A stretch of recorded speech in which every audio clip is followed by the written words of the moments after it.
He started sleep on the helmet. Later this year. See the harmony, the star of the show with the party.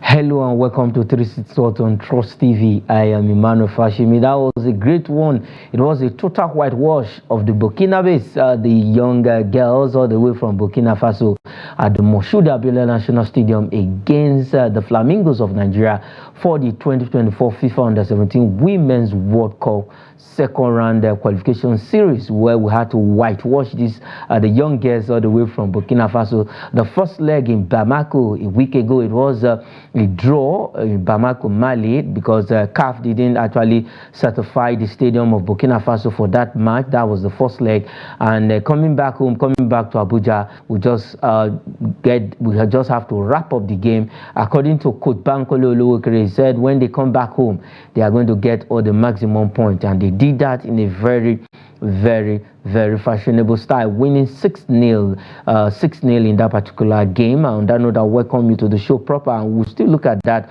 We'll talk more about the guests, about the under-17, and many more on the show. And it's going to be a little bit different from what it used to be on 360 Sports, because we have a whole lot, 1 hour, a lot of topics lined up for you, for your viewing pleasure this lovely Monday morning. It was a sporting weekend indeed in Nigeria and on the continent of Africa and the world at large. Our athletes, wherever we are, we're doing so well. And in Riyadh, the undisputed champion was known over the weekend. All right, let's start from Accra, Ghana. Let's begin with this news where 10-man Golden Eaglets beat their counterpart, the Niger Republic counterpart, in their second game, Group B, the Wafu Under-17 game, as in tournament for the young guys. It was 1-0 against 10-man, 1-0 against Niger Republic. Despite we were red-carded in that game, Nigeria went ahead to defeat the Benin Republic in that particular game. Niger Republic, I beg your pardon,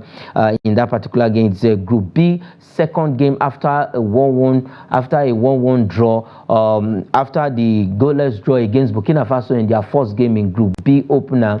Then they had to just settle for a win against their Niger Republic counterpart, and now we have 4 points and we are top of Group B in that particular game. All right, I have Abba Michael. I have two guys, about 3 of them on the show this lovely morning. We have Abba Michael in Jos. We have Zoe Peter Fredele in Abuja here, and the other person will join me in the studio pretty much later on. But let's go straight to Plateau State. Let's speak with Abba Michael, where he is to join us on the show this morning. We'll look at this particular game, that's the Golden Eaglet game against the Niger Republic. Michael, welcome to 360 Sports on Trust TV. For our under-17 team, second game, despite they got red-carded in that game, we were able to grind that win, and we have 4 points in the group. Probably we'll just be looking for a win in our last group game so that we can top the group and then avoid, avoid the host, that is Ghana. Yes, I mean, kudos to be. The girls are looking quite revamped. I saw the high spirits. I saw the Burkinabes. At a point, they were just wishing that the game could just come to an end. They were demoralized, devastated, because our girls outmaneuvered them, outplayed them, outwitted them. They were outdone in every aspect of the game. I mean, when you look at the disappointment following Arsenal's failure to win the Premier League, we're happy that the Flamingos have given some of us some green leaf, and we are very happy for the victory. We hope that this will motivate the girls to use this momentum to take it to the very last game. I mean, the Flamingos are doing us proud. Sometimes I wish the Super Eagles players would take their time and watch these girls' clips. Look at their finishing, very world class, very fantastic. I mean, our senior men's national team struggle with finishing, struggle with linking up at midfield and attack. But look at these girls doing it with sublime ease. But then the team must maintain momentum. I hope after firing 6 goals, they will not go into goal drought. So, but we want to wish them all the best and believe that the next game they'll be able to seal it emphatically as well. Okay, the next game, but however, Michael, precisely, let's look at the Golden Eaglets in Ghana. 10-man against Niger Republic. They got the maximum win, 4 points as it stands after their goalless draw against Burkina Faso in their first game. Yes, I mean, Manu Garba, did a good job. When you have a draw in the first game, you need to find a way to psych your players, motivate them, and tell them that, hey, you can do this. Historically speaking, they have done so well. If you go back history lane, we've had several World Cup victories, and so they shouldn't be left out. It's an opportunity to etch their name in history. If you go back in 1985, 1993, go back 2013, 2015, and recent years, Nigerians, Golden Eaglets have been, of course, at the cadet level, we have represented African continent and made African continent proud. So I expect that same motivation to lead them to the next game. But we must say kudos to Coach Gadwa. Okay, kudos to Coach Garba. Let's go to Zoe Friedlin in the city of Abuja here. He is also an Arsenal fan, but we'll still get to that on the course of the show. Zoe, our guys did so well in Accra, Ghana. It was a good game. This team was put together within a short period of time, and they were able to get a win despite going down 10 men against the Niger Republic. 4 points in the bag, and the last game we're hoping to also get the maximum 3 points so that we can just wrap up the group on 7 points and probably top Group B at the Wafu Under 17 tournament in Accra, Ghana. Yes, I didn't really watch the match yesterday, but when I saw the result, I was very, very happy because our Eaglets is one team that we Nigerians always like to watch, you understand? Just like Mr. Midoku from Plateau said, our Super Eagles needs to look at these boys because there's a way we play in our junior cadre. We played football very, very well, but when you come to the senior team, you see that we just keep missing chances, and even trying to play passes, 1 or 2 passes is very, very difficult. I love the way that the boys play, but I also don't want them to rest on their oars because yes, we are playing Togonese, who are the whipping boys in that group. But I also want them to just look at what the trophy that is ahead of them. Let them play with all might, and then at the end, we see that we become victorious at the Wafu Under 17 tournament. Okay, we'll become victorious at the Wafu Under 17 tournament going on in Accra, Ghana. That is also an avenue for them to pick the AFCON ticket. First, they have to get to the semi-final of that tournament, and then definitely they will pick one of the tickets to play at the Under 17 African Cup of Nations, where they also have to slug it out to pick the ticket for the FIFA Under 17 World Cup. All right, let's leave Accra, Ghana. You saw that video where our ladies actually demolished their counterpart from Burkina Faso 6-0 at the MKO Abiola National Stadium here in the city of Abuja. Michael, you spoke so much about these girls and what it is. Now let's move forward. They will be playing Liberia, who eventually stunned Senegal after 3-1 first leg, and in the return leg, the reverse was the case against the Senegal ladies, and a lot of Nigerians football pundits were expecting that we're going to play against the Senegalese junior girls, but it turned, let me say, power changed hand, and now we will be facing Liberia in the last round of qualification. Yes, it's an opportunity to go back, take a deep breath, look inwards, come out. It's not a time, there is no stones, a responsibility, a task as huge as this. Get the best out of the athletes should be done. We leave no engagement. You don't have excuses. We want them at their best. Then we believe that it will go well for the team. Okay, we believe that it will go well for the team. That game happened here in the city of Abuja. You just saw the clip of that game between Nigeria and Burkina Faso. All right, moving ahead, still talking about, before we go to the next story, congratulations to our under 17 girls and under 17 boys in Ghana for doing us proud as a nation, as a country. 200 million plus people. In fact, heart is out with these girls and these guys with what they are doing. Let's see how it goes at the end of the day. Against Liberia, we believe the Flamingos will get the job and get that ticket to Dominican Republic 2024. The last edition in India, Nigeria came third after beating Germany via penalties to leave the bronze at the FIFA Under-17 Women's World Cup in India. All right, still talking about women now. Let's quickly go straight to Yenegua as you speak. Some games are ongoing in the Nigerian Women's Super 6, that is Nigerian Women Football League Super 6 playoff. That is where the champions for the 2023-2024 league season would be crowned. The girls are doing so well. Edo Queens started the tournament on a high note by trashing Conference Queens of Kogi 5-0. I don't know if we can lay our hands on that result. Probably we can just see it on the screen.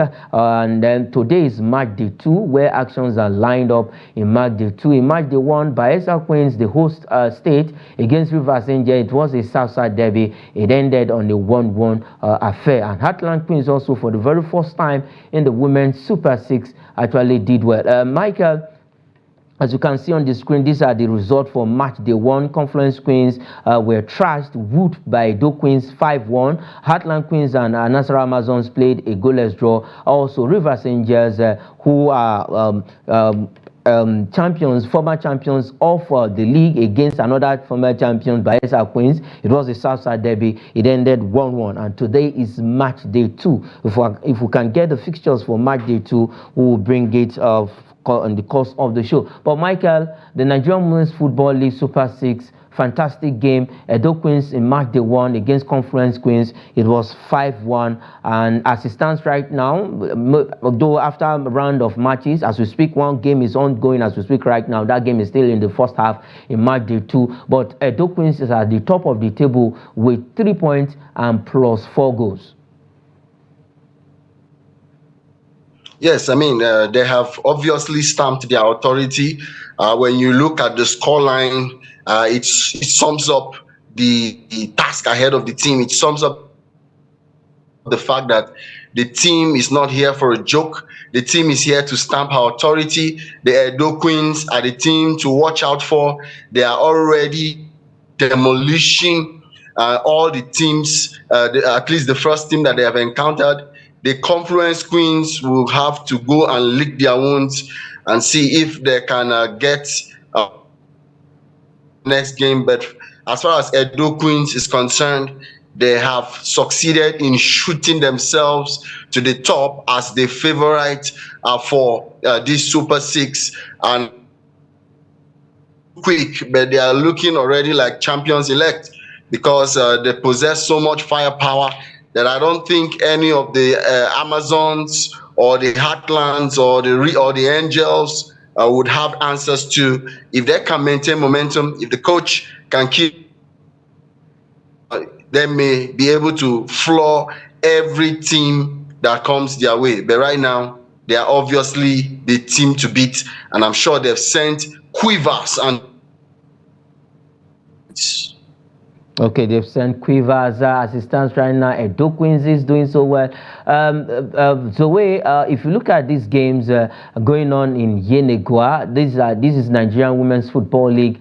What do you think the league, the organizers need to do? Because as it stands right now, one of the things is that the league needs publicity. What other thing do you think we can do to bring our women's league, at least to showcase them to the eyes of the world, just like what we see in England, the women's soccer league, where Chelsea are champions of the women's soccer league in England, but we'll not go there. But the thing is, how can we also make our women's league viable in the country?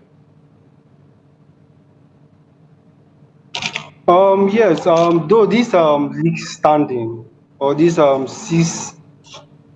standard they're using playing this women's league, I don't like the way or the pattern that it is. You know, Nigeria as the giant of Africa, I think we need to do something more for our women's football, because if you look at our national team, you see that the women's um, side is actually playing better. They are playing better. So, in terms of advertisement on our national televisions, like for example, yesterday that the game was played, if you look at our television station, AIT and NTA, they did not show this ball.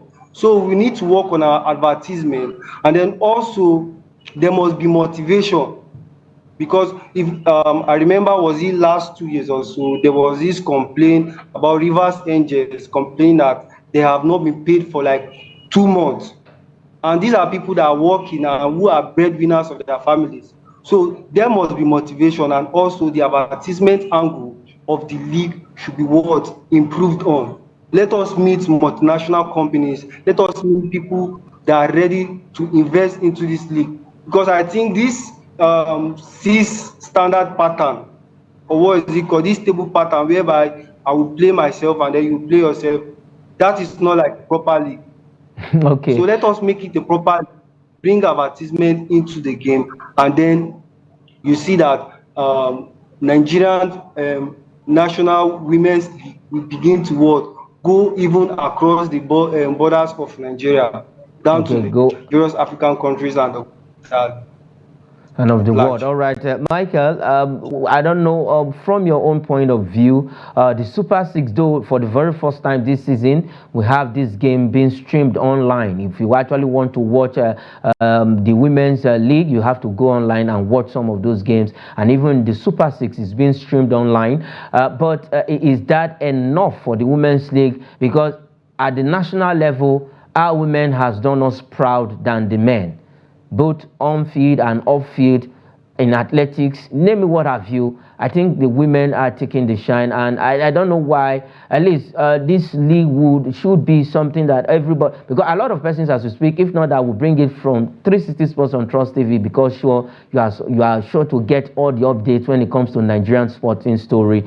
How many media houses are also talking about the women's Super Six going on in Yenagoa, that is at the Samson Siasia Stadium? So what can we actually need a lot to be done. From your own point of view, I don't know if you have a contrary view to what Zoe just said. No, I don't have a contrary view. I mean, I listen to 2 or 3 radios and nobody mentioned it. Like you said, no station mentioned it. It's just 360 Sports. No wonder they call it 360 Sports, because it revolves around the length and breadth of the nation and Africa at large. And that's why you get first-hand information of all the hidden news, hidden information about our sports. But let's be honest, I mean, if you look across generally, even in the NBA, for instance, the women's game, a lady, the best female basketballer perhaps earns maybe 500,000 a year, while the best male basketballer earns about 50 million a year. And then, of course, the same thing applies to the club level. They have won the league, but if you look at their take-home price, is nothing compared to that of the men. Generally, as far as sports is concerned, if it's not athletics where they are evenly matched, or where they are given equal opportunities, where we watch the male and female simultaneously at the same time in the same tournament, when it comes to all these ball games, there is always a bias. Our fans are biased towards watching the male, and if you look at it, the female game, the ability is gaining momentum. Let us not give up. I believe that with time, the women's league will get more coverage. At least in the English Premier League, we can watch their matches live now, unlike before. So there is hope. There is light at the end of the tunnel that these girls will be given visibility. But I urge our broadcast stations to please highlight the summaries of the Nigerian Women Football League. Let it not only be the NPFL. I mean, we want to see the Women League also being discussed on other sister stations. Okay, definitely. We normally do that here. We give you some highlights of the Women's Football League, and you are sure you'll get the highlights of those games, match day 1 and match day 2, when they are ready. You'll get it on 360 Sports as we speak. All right, let's still talking about football. Let's go over to the men's football right now. That is Nigerian Premier Football League. Rivers United at last back on winning ways after they defeated Niger Tornadoes in their last rescheduled game. 3-2 it ended in a 5-goal thriller at the Adokia Masimaka Stadium in Port Harcourt. Rivers United was able to hold their own despite everything that Niger Tornadoes threw at the team. It was 3-2 it ended, and as we speak, good one for Rivers United despite all their wobbles, their struggles. We know that Stanley Neguma has left that team. Michael, I think it's a good news for the pride of Rivers. Yes, definitely it is. The team obviously has a lot of work to do in the off-season.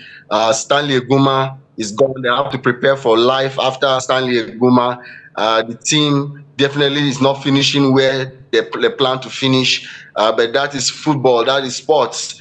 Sometimes you don't have it your way. They should take a look in hindsight and be happy that at least they've made their mark. The Eguma-led team, I think they won in 2021 and perhaps in 2016. They've had a run in the Champions League for consecutive seasons. And so it's not doom and gloom. They should just allow the team to go on a restart or a refresh so that they can go on a new slate, shop for perhaps a very good coach, Gaffer, that will galvanize the team to victory perhaps in the next season. But right now, definitely it has not reached them the best, knowing that there's still light at the end of the tunnel. Kudos to the victory against Niger. Kudos to the victory against Niger Tornadoes. All right, let's before we go over to the next story, let's just quickly take the highlight of the Flamingos against Burkina Faso. Let's just take a bit of that highlight, and we'll be right back, and we'll go straight to athletics, where Toby Amuson is doing so very well, and definitely like athletes. It's a good news for all of our athletes in the world, in Nigeria and outside the country, outside the shores of the country, because they are doing well and preparing for the Paris Olympic game. All right, let's quickly go over the highlights, and when we come back, we'll just change gears and go straight to athletics. As you get possession of the ball, what the referee says, unjustly now at 54, the Burkinabe's. And well booted out by the midfielder. Chidamoni tries to get a big chance. Can she chase through? She goes back to the goalkeeper. There's a big chance. She beats her. And that's the cross going to be a counter. Nigeria take the lead in the counter. From a mistake by the Burkinabe's. He takes two of hits to the goalkeeper. And knocks the ball, and there's no order. That's jersey number 9. Talking about the danger girl. Chidi Harmony. This is her 7th goal on the World Cup campaign. She puts that ball in, get past the goalkeeper, put the ball in with the left foot, and to take position for that free kick. A good free kick there by Degoke. Who's there? Nigeria's got a chance. He hits the crossbar. Nigeria's doing possession. The good defending here. Burkina Faso survive that onslaught. I'll tell you, that chance gone for the Flamingo.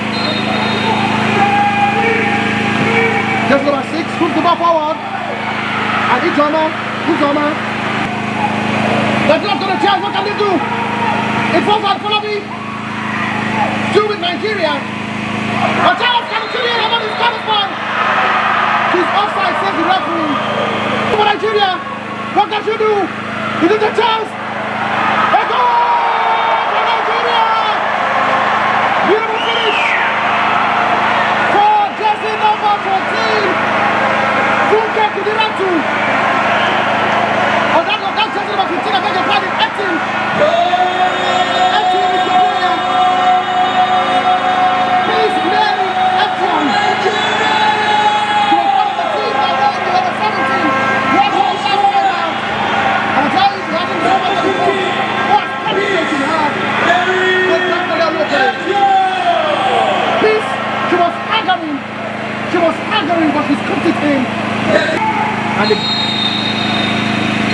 And finally, the referee has called it halt in this encounter. They have blown the whistle for half-time in this game.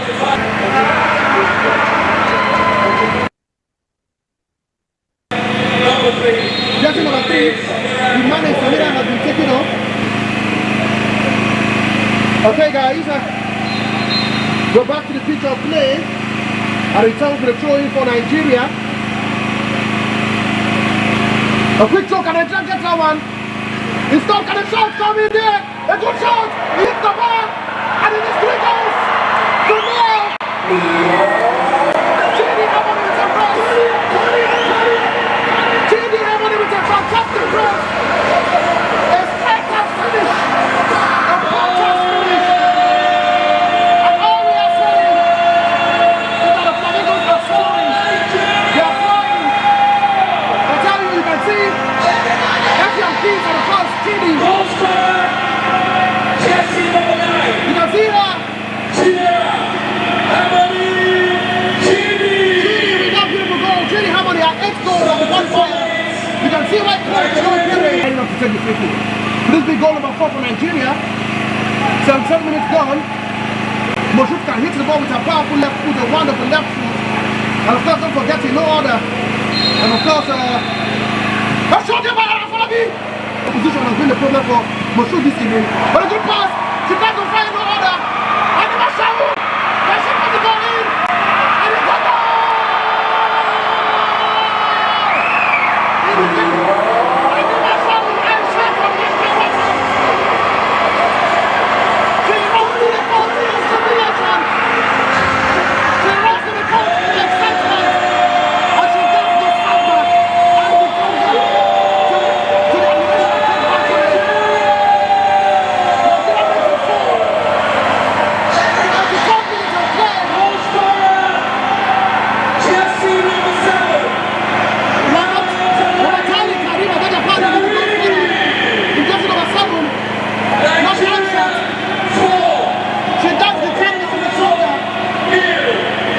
counter to the animation of the Mashawu.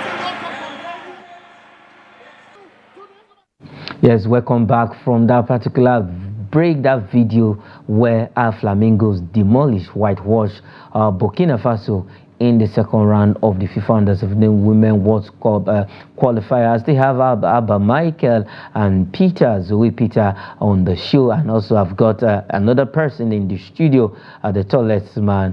His name is Sonny Kanto, that is joining us on 360 Sports on Trust TV. Sonny Kanto, welcome to 360 Sports. It's been a wonderful one having you on the show this morning. Well, thank you so much for having me. It's always a pleasure, and looking forward to the fact that the clock is ticking. The Olympic is around the corner. We are excited. Okay, we are excited. All right, talking about the Olympics, let's go straight to athletics. Like I said, when we come back, we will be changing gear. Now, over the weekend also, Toby Amuson coming second behind Kendra Harrison in the Atlanta City Games right there in the United States of America. But the thing is, after the other previous weekend where she actually won the Jamaica Invitational 12.40 to set the fastest world record this year and leading to the Olympics, the second race in space of a week at the Atlanta City Games, Toby Amuson came second behind Kendra Harrison, who actually won that race in the women's 100 meters hurdle. Michael, well, she came second in this particular race. Despite that, she gave her best. She gave everything she can. She did everything she can on that track, on the blue track at the Atlanta City Games. But as it stands, she came second to Kendra Harrison. That is Toby Amuson. Yeah, I mean, we know Toby Amusan for her finish. When you talk about top end speed, no hurdler in the world beats Toby Amusan's top end speed. That you can testify by her world record in 12.12 seconds. Definitely, if you watch the Jamaican Invitational, you would see that she had a very poor takeoff. But then she was able to pick it from the fifth hurdle, and then she came clamping and then closed down the gap. And of course, her fine finish, like Noah Lyles, I saw her eclipse and drawn the fastest time ever on a Jamaican soil. I mean, in the land of running, a foreigner comes to drop the fastest time, and she had the same sluggard stats at the Atlanta Games. The difference being that when she got to the fifth hurdle, where she is known to pick up the speed when others are faltering, but then she couldn't maintain her momentum. Kendra Harrison was flying from the wings, and she didn't have the answer to the onslaught of Kendra Harrison, and she was pipped to the line. But then I think she dropped a 12.72. Toby Amusan was definitely not the Toby Amusan she was a week earlier. But when the Olympics come, we want the best version of Toby Amusan. We want the Oregon Eugene 2022 version of Amusan, that right from the start, she needs to work on her stats. I think her takeoff has been poor in the last two races. Her execution has been good, especially in Jamaica, and then perhaps in the indoor earlier in the season. But she needs to watch her takeoff, her finishes as well, so that she can go back to her best. 3 consecutive Diamond Leagues victory, back-to-back Commonwealth, consecutive African Games, and of course, world champion, world record holder. She needs to cement herself as the GOAT of 100 meters hurdles. That she will do if she keeps her conditioning correct for the Paris Olympics that is just by the corner. Yes, if she keeps her condition for the Paris Olympics that is at the corner. Toby Amusan, I don't really know. She has her starting is not really the best of it right now. But if you look at it, from all the races she has run so far in 2024, I think she has been brilliant in all of the races. Of course, absolutely, I agree to that. Looking forward to the fact that she has come into limelight, and she has perhaps have a lot of pressure coming up, looking at the fact that the Olympic is also around the corner. Everyone really wants to really see how they can upset or overturn our records, but I'm super excited for the Athletic Federation of Nigeria under the leadership of Chief Tono Kobo, the technical director Samuel Nikeko, the Secretary General and the board members. These guys are really doing all they could or all they can ahead of the Olympics, and make sure these athletes are giving the best account of themselves. They just returned back from the World Relay after a standing performance, and of course we noticed how they went to Hungary last year in the World Championship. They did their best. From the World Relay, they came to All African Games in Ghana, but and they went to Bahamas, a World Relay, and returned. Now they are targeting the podium finish in the Olympics. For Toby Amusan, what are her chances at the Olympics? Well, I want to rate her like 90 over 100, because at the moment, despite several pressures, and of course looking at the fact that she has taste victory before in the world stage, she still have what it takes to finish.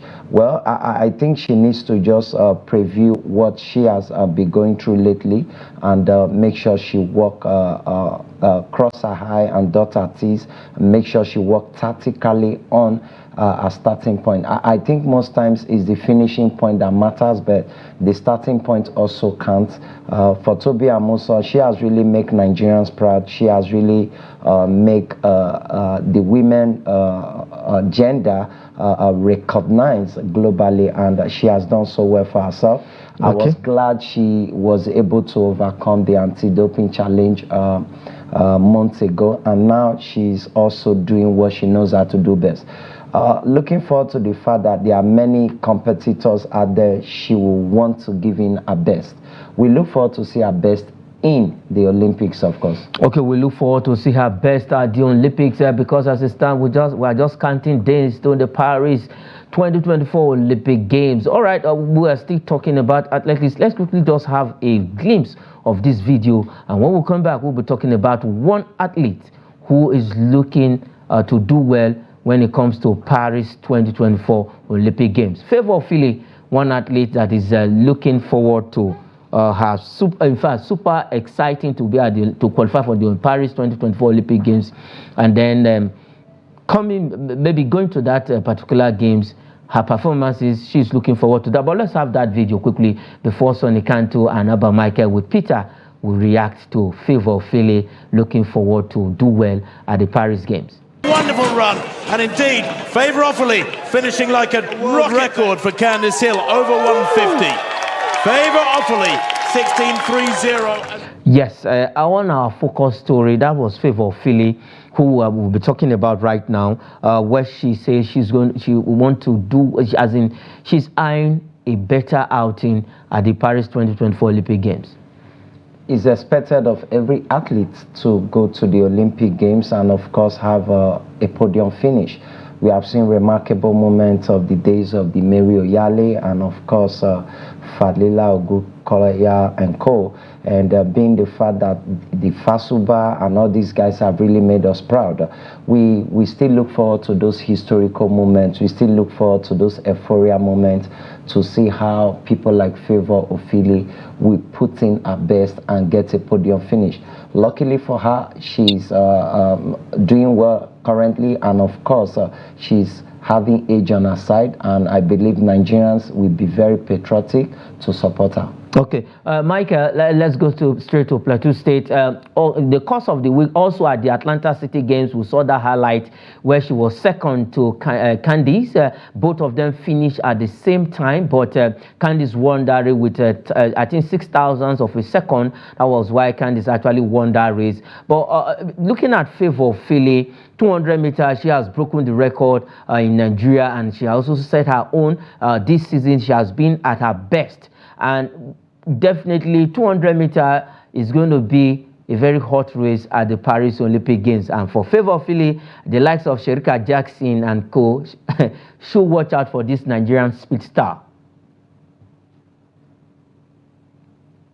Yes, as a matter of fact, as we speak, on current form, Favour Philly, if she squats with Sherika Jackson right now, she will beat Sherika Jackson.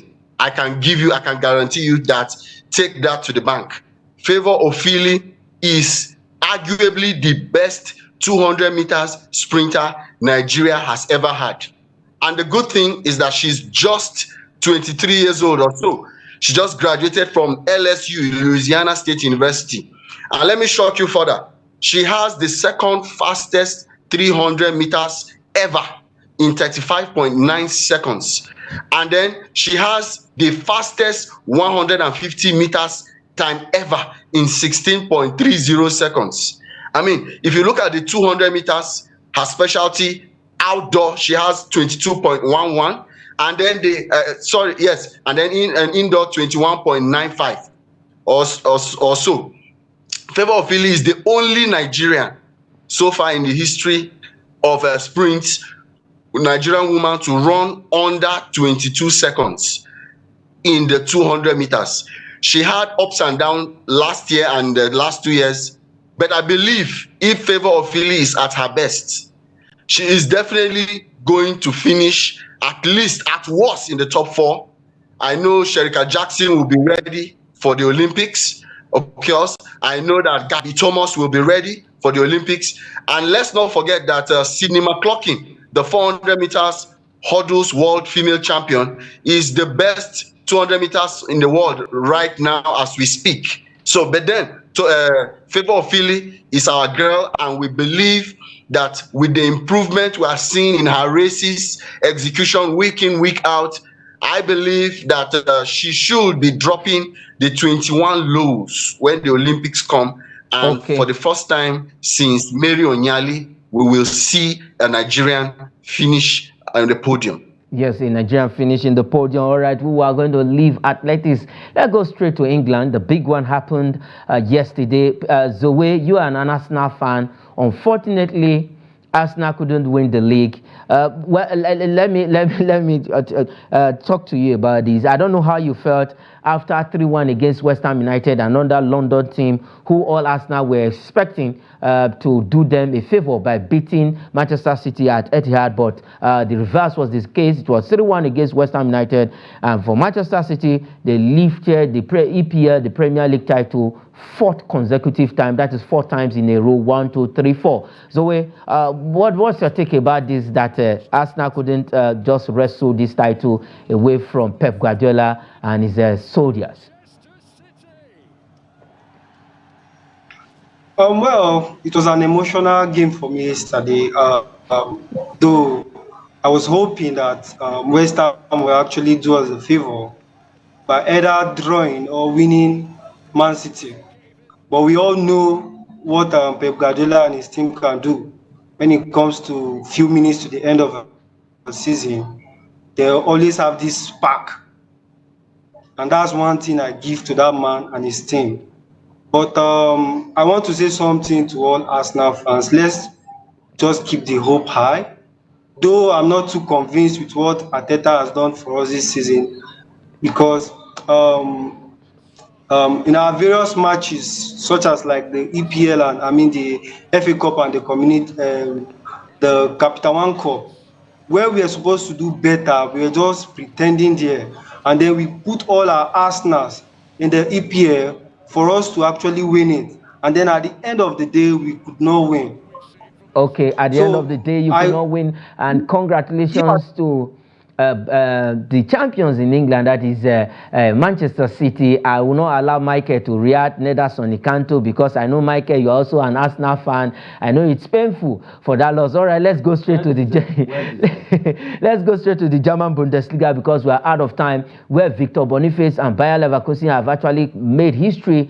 They've gone the season, the whole of the season, without a loss. 34 games. Let's have the table quickly. Let's just look at the German Bundesliga table. They played 34 games. Out of 34 games, they won 28. Michael, please just talk about Victor Boniface and Bayer Leverkusen setting a league record. They became the first team in the German Bundesliga to win the title without losing a game. 6 draws out of 34 and 28 wins. Yes, I mean, it's a fairy tale experience for Bayer Leverkusen. Kudos to Xavi Alonso. It's like a Cinderella story. It's more imagined than reality. They've had an unbelievable season. I'm happy for Victor Boniface. I'm rooting for him also for the Europa League finals. I just wish we had him for the AFCON. I believe Nigeria would have done better, especially when Osimhen was jet-lagged and fatigued. But then this is a record-breaking season, and we want to wish Bayer Leverkusen all the very best. Let them close the season by winning the Europa League, so that they can etch their name in history, doing things that football has never seen. I've watched football for more than 30 years. I mean, I'm not sure if I've seen in my lifetime anything like this. And so big kudos to our own Nigerians that are actually on the team. Kudos to Nathan Teller and Victor Boniface in the German Bundesliga, winning the title without losing a game. 6 draws for them, and then 21 out of 34 games. All right, that is where we'll be leaving it on the show. 360 Sports, and congratulations to Victor Boniface. Congratulations to the Golden Eaglets and the Flamingos for doing us proud here in Nigeria. 6 against Burkina Faso, and a 10-man Golden Eaglets beating Niger Republic. All right, Sonny Canto, also thanks to you for coming on the show. This is where we'll be leaving it. Thank you so much for having me. All right, that is it on the program 360 Sports. I am Emmanuel Fashimi. Say thanks for watching.